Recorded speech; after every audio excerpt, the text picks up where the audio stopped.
জানেন কি হিন্দু ঘরে গরুর গোবরকে কেন পবিত্র মনে করা হয়?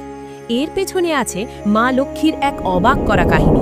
যখন সমুদ্র মন্থন থেকে মাতা কামধেনু আবির্ভূত হলেন, তখন সব দেবতারা তার দিকে ছুটে গেলেন এবং নিজেদের জন্য স্থান চাইতে লাগলেন। তখন মা কামধেনু একে একে সবাইকে প্রাপ্য স্থান দিলেন।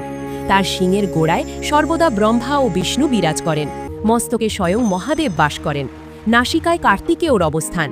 এক শিংয়ের অগ্রভাগে সমস্ত জীবজগৎ এবং অন্য শিংয়ে সব তীর্থের বাস।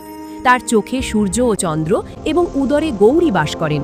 পৃষ্ঠদেশে যম ও যক্ষ এবং ক্ষুরে সরস্বতী অবস্থান করেন। ঠিক তখনই এলেন মা লক্ষ্মী এবং বললেন, মা, আমাকেও একটি স্থান দিন। কিন্তু তখন আর কোনো জায়গা খালি নেই। তিনি হাত জোড় করে কামধেনুর কাছে অনুরোধ করতে লাগলেন।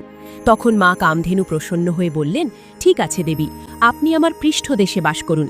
আপনার অবস্থানের কারণে আমার গোবরও পবিত্র ও শুভ বলে গণ্য হবে।